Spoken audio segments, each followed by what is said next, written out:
Hello and welcome to Soul Conversations. I'm Kerry Waring, and recently I had a question put to me by a young Joel. He's 14 and very keen to go paranormal investigating and ghost hunting. However, he's a little fearful right now, and the question that he asked was, how do you communicate with a ghost and not make them follow you, make them angry, or make them put you in danger? So in today's video, I'm answering that question with 4 tips on how to overcome a little fear for the young ghost hunter. I know that when I was a teenager, I loved the opportunity to play with the Ouija board and explore the unknown and the spirit world. And I guess today, not do they just have the Ouija board, but with the onset of the TV paranormal shows, and the fact that that's beamed into your lounge room every week, that they have, these days, young people have more ideas, more opportunity to go and explore the unknown and the spirit world in different fashions. So, and doing so with a little bit of fear can cause not scary experiences, but I wouldn't want to say that, but can see you encountering stuff you may not quite know how to deal with.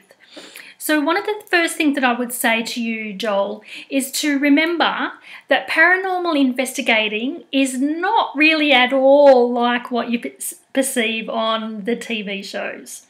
The TV shows really do have a lot of pressure to entertain. Otherwise, they wouldn't even get on TV.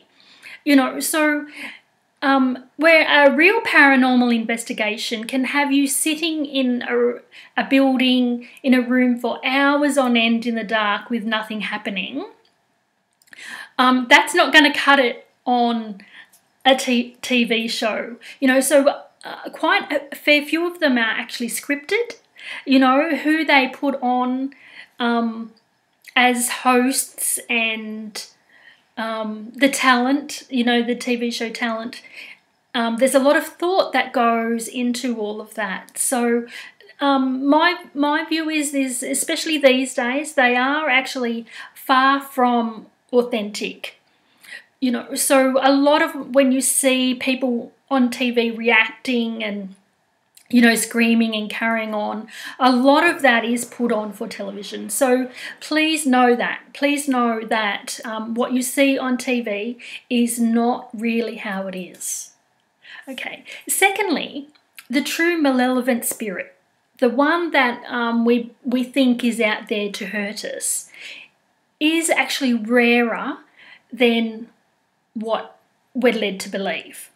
You know, like if you think about it, how many people in your life do you know that are out to hurt you?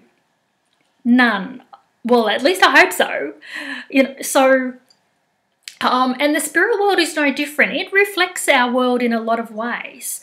So, you know, it's rare. The thing is, a lot of ghost hunting happens in jails and in mental asylums and places where those kind of energies congregated in this life as much as they do in the world of spirit. So, and people are drawn to that because of drama, you know, because it makes good television. So just be aware of that. There are lots of places that you can investigate that have gentler energies, that have much nicer energies, that are not going to affect you in that way. So think about it in that way. And some of them are, you know, people's homes. You know, if you know someone that's got, you know, psychic phenomena happening, that's a good place to start. You know, another would be cemeteries. Even, you know, I'm not a big fan of cemeteries, but in my intuition tells me that that could be a good place for you.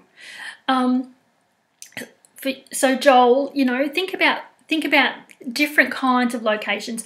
Old historical buildings, you know, they're a great place to start. You know, I've spent time in a courthouse, in old school buildings, old, buildings that are now set up as museums that were old homes, old hospitals, those kind of places. They're not going to have those kind of energies. It's really because, a lot of it is jails and mental asylums and things like that. So think about it that way.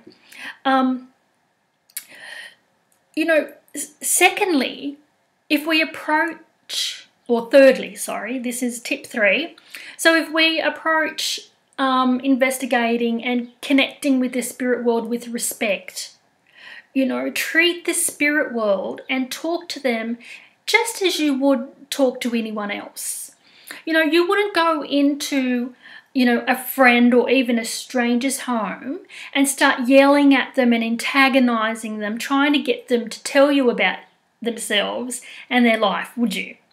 It's more likely that if you have an open heart yourself, show some compassion and respect, and you're free of judgment, that they're going to open up to you more, that they will interact with you more.